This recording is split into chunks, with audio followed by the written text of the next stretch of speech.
Another one of those tough series, man. New York Knicks, Atlanta Hawks, 4 versus 5 matchup. I thought about this one long and hard, and I felt like the more I thought, I wasn't going to come up with a different answer. So here's what I came up with. Breaking down this series, to me, the best player is Julius Randle. But then after that, I'd argue that I like 3 Atlanta Hawks next.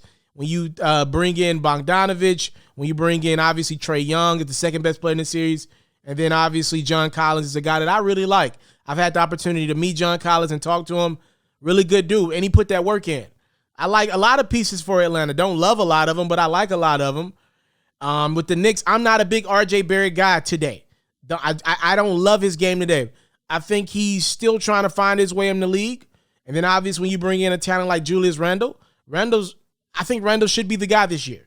I believe in Julius. I don't believe in the other left-handed guy as much today. Here's what this series broke down for me.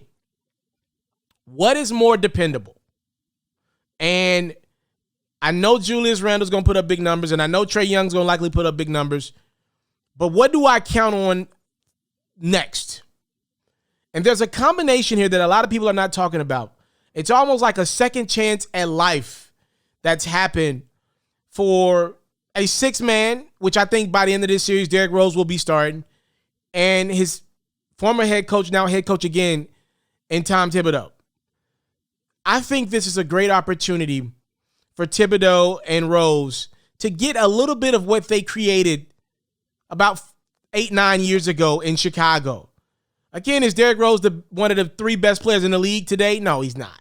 Right? His job is to put people in positions to win, be aggressive when he can, but try to get these young fellas the ball. Thibodeau, though, for the first 2-3 years, wherever Thibodeau has won, he's always been incredible, a great motivator of men. Now, if he can't win big in the first 3 years, after that, it seems like his messaging and his voice starts to weigh in the locker rooms that he's been in. But out the gate, who's better at motivating men in the NBA than better than Thibodeau? I think between Rose, Thibodeau, and Randle, and Tibbs is a smart man. He understands waiting ahead of the New York Knicks and the Atlanta Hawks is a second-round matchup against Philly that lacks in the shooting department, or Washington, a team that we know Westbrook has had his struggles in the playoffs. And I think the Knicks are going to embrace this moment, and they're going to fight like hell to get into the second round. This is going to be either a quick series because we're sleeping on a component of this series, right? Like what if the Knicks get rid of the Hawks in 4, the Hawks get rid of the Knicks in 4, right? We're all going to be like, yo, we thought this series would be a lot better than that. We didn't realize that this thing was that one-sided. That could happen. I'm not predicting it, though. I'm going to say the New York Knicks beat the Atlanta Hawks in 7 games.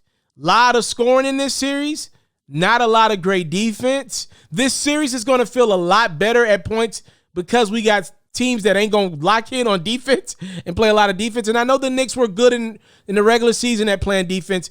I don't believe that's going to carry over in this series. Expect a series in the 120s.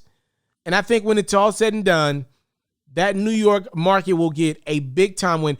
That New York will be more happy with the Knicks beating the Hawks in the first round than they will be the Brooklyn Nets winning against the Boston Celtics in the first round. That market just loves their Knicks, and I think they'll take care of business in the first round against the Hawks. 7-game fun series, lot of crazy shots, overtime, all that stuff. But Julius Randle, Derrick Rose, Emmanuel Quickly and company will be victorious in it.